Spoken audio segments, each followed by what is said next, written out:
All right, strap in, everyone, because today we are diving headfirst into a situation that's changing by the minute. Definitely. The sudden exit of Syrian President Bashar al-Assad. Big change. Huge. Yeah. And we've got a whole mix of blog posts and news excerpts to dig through, Right.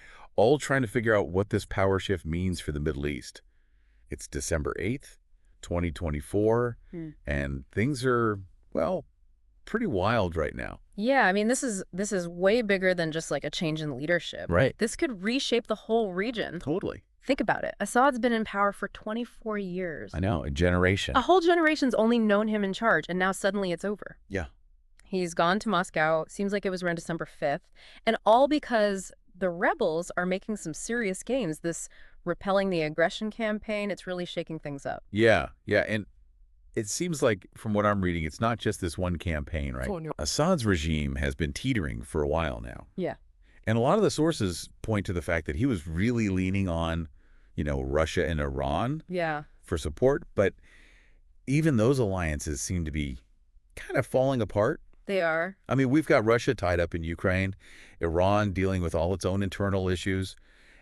Like Assad's lost his safety net. Yeah, he's lost his lifelines. Right. Both of them. Exactly. And it's not just the military support drying up, is it? No. It's the whole package. Mm. Economic backing, political, it's all going away. Mm-hmm. And I mean, the Syrian economy was already a disaster, right? Oh, it's in shambles. Yeah, completely reliant on aid from those allies. Mm-hmm. And now, Well, I mean, even if someone less brutal takes over, how can they stabilize things? It's like, it's a mess. yeah, a three-pronged power vacuum. Yeah. Military, political, economic. Yeah. You take the lid off a pressure cooker, that's what it feels like. Exactly. Then the question is, who's stepping into that void? And a lot of the news keeps mentioning this group, Hayat Tahrir al-Sham, HTS. They seem to have played a big role in bringing Assad down. They have. They sound powerful. They are. They're one of the most dominant rebel groups, at least in northwestern Syria. Their history is, well, it's complicated. They started as like an offshoot of al-Qaeda in Syria. Okay. But they've become more independent over time. Interesting. And they've been very effective in this repelling the aggression thing. They've got this mix of traditional warfare tactics, but also guerrilla strategies. Oh, wow. So they're not just like What? one note. No, not at all. They've got a lot of territory now, and they're attracting fighters from all over, even from other rebel groups, and of course, people who are just fed up with Assad, Yeah. So HTS is a big player. They are. But from what I'm reading, the Syrian opposition, it's not exactly a united front, is it? Oh, no. It's not like they're all on the same page here. Not at all. We've got Kurdish groups over in the northeast, then Turkish-backed opposition in the north, and God knows how many other Islamist rebel groups all over the place. It's a mess. It is a real tangled web, yeah. It really is. And it makes the question of, Assad's out, who's next, way more complicated. Of course. Because these groups, they all want different things. Right. They have different ideologies. The Kurds, for example, they mainly just want their own region to be autonomous, Right. And then some of the groups backed by Turkey, well, they're obviously going to be closer to Ankara's interests. So it's so much bigger than just like a simple changing of the guard. It is, yeah. Like everyone's trying to grab a piece of the pie. Absolutely. And then, of course, you've got the whole international community watching this unfold with, I don't know, varying degrees of interest and anxiety. Yes, definitely. I mean, even the initial reactions from the U.S. have been interesting. For sure. You've got President Biden and President-elect Trump both acknowledging that Assad's gone. But they both seem to have very different ideas about what it all means.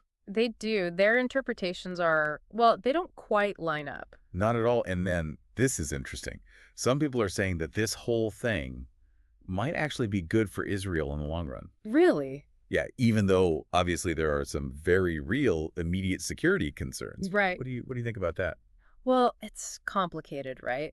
Israel has always seen Assad's regime as a threat, mainly because of his close ties to Iran and Hezbollah. Right. So now that he's out of the picture, there's a chance that that whole power structure could weaken. Okay. And that could mean less of a threat on Israel's northern border. That's true. I hadn't thought of it like that. Yeah. But then on the flip side, doesn't a power vacuum like this also make it easier for even more extreme groups to take hold? It could. I mean, we talked about HTS, but there are other Sunni extremist factions out there who are even more hostile to Israel. Oh, absolutely. So it's like a double-edged sword for them, isn't it? It is. Less of a threat from Assad and his allies, maybe, but the risk of even more dangerous groups popping up. Exactly. And it's all happening with Iran looming in the background. Right, always a factor. Always. And their reaction to all this will be crucial. They put a lot of resources into keeping Assad in power. Mm-hmm. So his downfall, it's a major setback for their plans in the region.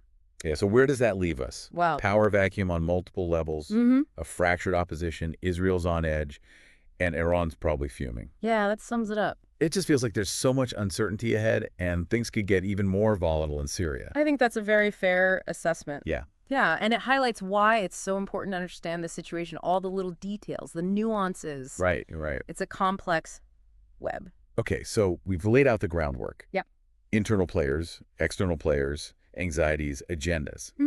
But how does this all actually play out? Right. What are the possible futures for Syria? Well, it's tough to say for sure, but let's try to imagine some possible paths, some scenarios. One, and this might be a long shot, but one path could be, more peace, more stability in Syria. Okay, that sounds pretty optimistic. It does, but it would take some pretty massive changes. Like what? What would need to happen for that to actually, become reality? A few key things, I think. First, you'd have to see the opposition, all these different groups, come together, unify in a way they haven't before. Right, because right now it's a mess. Yeah, totally. You'd need them to bridge those divides, Kurds, Turkish-backed groups, even some parts of the old regime, if they're willing to break away. So basically find common ground after years of fighting, mistrust. I mean, Yeah. it'd be a huge challenge. Understatement, maybe? Yeah, maybe. But let's say, hypothetically, they do come together. Okay, let's say they do. Even then, they'd need a plan, a vision for Syria after Assad, something that makes sense. Something that puts democracy and human rights and, the rule of law first. It can't just be about who gets the power. It has to be about real change. Yeah, I mean, it makes sense, but even with a unified opposition, even with a shared vision, wouldn't they still have to deal with the extremist groups? Oh, absolutely. The ones we talked about before, like HTS, they're not just going to disappear. No, they won't. That's a major obstacle, for sure. Yeah. They've got their own goals, their own ideologies, and a lot of them are pretty radical. Right. Plus, they control territory, resources. It's not going to be easy to bring them into a new system or even to neutralize them. And then there's the whole international aspect. Right. What role would they play in all this? A huge role. They'd have to be all in. In what way? You need massive support, financial aid to rebuild the country, political backing for the new government, diplomatic pressure to make sure things go smoothly, Okay. maybe even some kind of peacekeeping force to keep things stable. So this best case scenario, it hinges on a lot of things going right. Unified opposition, a clear vision, figuring out what to do with the extremist groups, and then constant support from the international community. Honestly, it feels like a long shot. Yeah, it does. And I think, we have to be realistic. The sources we've looked at, even the ones that are hopeful, they all say that a smooth transition like that, it's not very likely. Right. But for the Syrian people, I mean, they've been through so much. Yeah. You have to at least consider the possibility, even if it's a slim one. Okay, yeah, no, I get that. Holding on to hope. So we've talked about the hopeful scenario, though it seems, pretty unlikely. What about the flip side? Right. What if things go really bad? What does that look like? Well, sadly, that scenario seems a lot more likely given what's actually happening on the ground. Yeah. Assad leaving. Yeah. It's created this power vacuum. And you combine that with all the division within Syria, all the regional powers meddling. It's a recipe for disaster, for more violence, more instability. Paint a picture for us, for our listeners. What happens if things really spiral out of control? Well, imagine a Syria where it's just constant fighting, different groups, militias, all with their own agendas. They're battling for territory, for resources. You see the country break apart even more with different regions controlled by different factions. And some of those factions, they could be pretty extreme. Yeah, It's a recipe for a long, drawn-out conflict, a humanitarian catastrophe, really. And I imagine this wouldn't just be contained within Syria's borders, right? Oh, no, not at all. We've already seen it spill over into neighboring countries, Lebanon, Turkey, Iraq. A destabilized Syria, it's a problem for the whole region. In what way?